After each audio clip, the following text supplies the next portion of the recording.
Hello and welcome সবাইকে আরেকটা নতুন ভিডিওতে। সো এই ভিডিওতে মেইনলি কথা বলবো ফাইবার রিভিউ এর নতুন একটা আপডেট নিয়ে এসেছে, সেই আপডেট নিয়ে।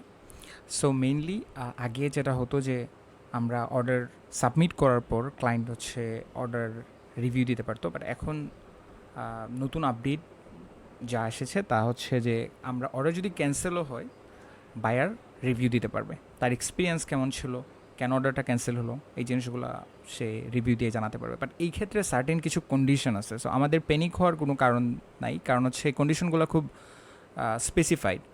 যেমন এলিজিবিলিটি নিয়ে আসা হয়েছে যে কারা পারবে আসলে। এখানে ফার্স্ট টাইম বায়ার যারা তাদেরকে এক্সক্লুড করে দেওয়া হয়েছে। দ্যাট মিনস হচ্ছে ফার্স্ট টাইম যারা বায়ার তারা আসলে এই ফিচারটা পাবে না, তারা অর্ডার ক্যান্সেল হলে তারা এটার জন্য রিভিউ দিতে পারবে না, যেটা খুবই ভালো জিনিস। কারণ ফার্স্ট টাইম বায়ার অনেক সময় অনেক ভুল কারণে হয়তো অনেক কিছু থাকে, আমরা জানি ফার্স্ট টাইম বায়াররা খুবই রিস্কি থাকে অনেক সময়ই।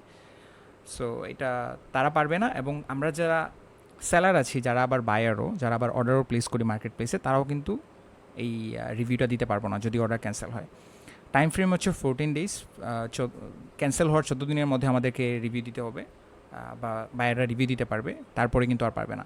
এবং সব বায়ার কিন্তু পারবে না, ইভেন এলিজিবল হলেও তার মধ্যে কিন্তু ক্রাইটেরিয়া আছে। যে তিনটা অপশন দিয়ে দেওয়া হয়েছে, যে লেটনেস, আনরেসপন্সিভনেস অ্যান্ড হচ্ছে delivery was not that was provided.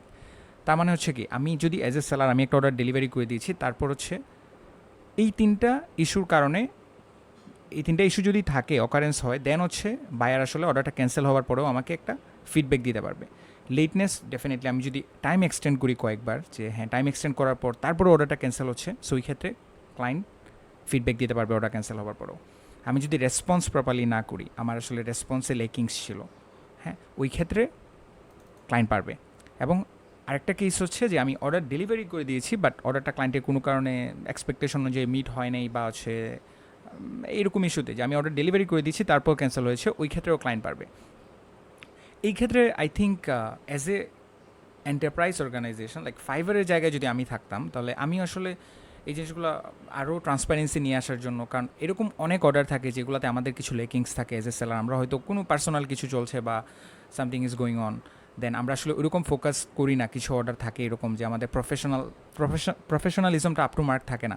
So ওই ক্ষেত্রে হয়তো ক্লায়েন্টের অনেক টাইম ওয়েস্ট হয়ে যায় অনেক সময়, বাট অনেক স্যালারি এরকম থাকে। সো এই জিনিসগুলোকে আরও প্রপারলি ট্রান্সপারেন্ট একটা ফিডব্যাক নিয়ে আসার জন্য I think these are good things, good measures. So এটা নিয়ে আসলে প্যানিক হওয়ার কিছু নাই। প্রপারলি কমিউনিকেশন ঠিক থাকলে, প্রপারলি সব কিছু ঠিক থাকলে আসলে উই আর গুড। বরং এখানে আরও একটা নতুন চেঞ্জেস আসছে, যেটা আই থিঙ্ক খুবই ভালো। তা হচ্ছে যে আগে আমাদের 4.7 রেটিং ধরে রাখতে হতো লেভেলের জন্য, বাট এখন রিভিউয়ে 4.2 থাকলেই হবে। এখনও আপডেট হয় না এটা, বাট হয়ে যাবে খুব সুন।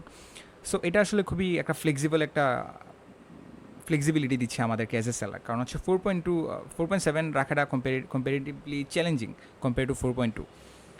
সো এই ক্ষেত্রে আমি বলবো এটা খুবই ভালো একটা চেঞ্জেস। সো এটা নিয়ে প্যানিক হবার কিছু নাই, এটা নিয়ে এত ডিসকাশনেরও কিছু নাই আসলে। It's a very basic thing. যদি আমরা কোয়ালিটি প্রোভাইড করে থাকি, professionalism and timely order delivery করে থাকি, প্রপার কমিউনিকেশন করে থাকি, দেন আসলে এটা নিয়ে বদার হবার কোনো রিজনই নেই।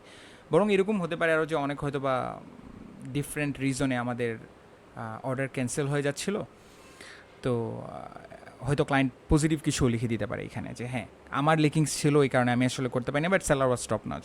সো এই ক্ষেত্রে কিন্তু আমাদের একটা রিভিউয়ের যে কাউন্টারটা, রিভিউ কাউন্ট কিন্তু এই ক্ষেত্রে আমাদের ইনক্রিজ হওয়ার চান্সেস আছে, ইভেন ক্যান্সেল অর্ডার থেকেও ভালো রিভিউ আসার চান্স থাকে। সো এই ক্ষেত্রে I think it's a good update, and that's all from this video. See you in the next video. Thank you.